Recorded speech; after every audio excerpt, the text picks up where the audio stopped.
Hello friends, എല്ലാവർക്കും നമസ്കാരം. ഇന്ന് ഞാൻ തയ്യാറാക്കാൻ പോകുന്നത് ഈസി ആയിട്ടുള്ള ഒരു ക്യാരറ്റ് പോളയാണ്. അപ്പോൾ അതെങ്ങനെ തയ്യാറാക്കുമെന്ന് നമുക്ക് നോക്കാം. അതിനായി ഒരു ക്യാരറ്റ് ഇതേപോലെ ചെറിയ കഷ്ണങ്ങളായി അരിഞ്ഞ് നല്ലതുപോലെ വേവിച്ചെടുക്കാം. ഇതിലെ വെള്ളമൊക്കെ ഒന്ന് വറ്റി ക്യാരറ്റ് വെന്തതിന് ശേഷം ഇത് നമുക്ക് തണുക്കാനായി വയ്ക്കാം.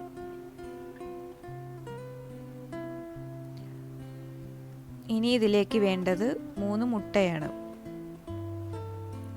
ഇനി ഒരു മിക്സിയുടെ ജാറിലേക്ക് ഈ മുട്ടയും 2 ടീസ്പൂൺ പഞ്ചസാരയും കൂടി ചേർത്ത് നല്ലതുപോലെ അരച്ചെടുക്കാം.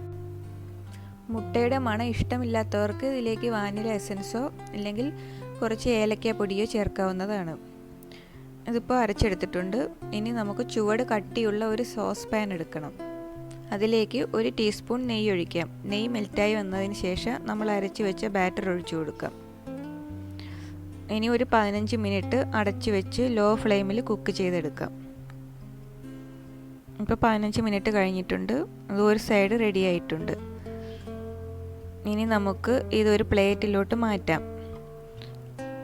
അതിൻ്റെ മറു സൈഡ് കൂടി ഒന്ന് മൊരിയിച്ചെടുക്കാൻ വേണ്ടിയാണ് ഇങ്ങനെ ചെയ്യുന്നത്. ഇനി ഇത് നമ്മുടെ സോസ് പാനിൻ്റെ അടപ്പിലോട്ട് മാറ്റിയതിന് ശേഷം വീണ്ടും പാനിലോട്ട് മാറ്റാം.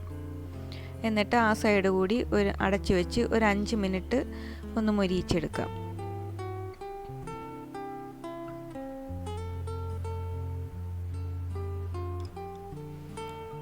ഇപ്പോൾ ആ സൈഡും ചെറിയൊരു കളർ വന്നിട്ടുണ്ട്. ഇപ്പോൾ നല്ല ടേസ്റ്റി ആയിട്ടുള്ള ക്യാരറ്റ് പോള റെഡി ആയിട്ടുണ്ട്. ഇനി ഇത് നമുക്ക് കട്ട് ചെയ്ത് നോക്കാം. നല്ല സോഫ്റ്റ് ആയിട്ടാണ് ഇതിരിക്കുന്നത്. അപ്പോൾ എല്ലാവരും തയ്യാറാക്കി നോക്കണം. എൻ്റെ വീഡിയോ ആദ്യമായി കാണുന്നവരാണെങ്കിൽ സബ്സ്ക്രൈബ് ചെയ്യാൻ മറക്കരുത്. വീഡിയോ ഇഷ്ടപ്പെട്ടാൽ ലൈക്ക് ചെയ്യാനും ഷെയർ ചെയ്യാനും മറക്കരുത്. അപ്പോൾ അടുത്തൊരു വീഡിയോയുമായി നമുക്ക് വീണ്ടും കാണാം.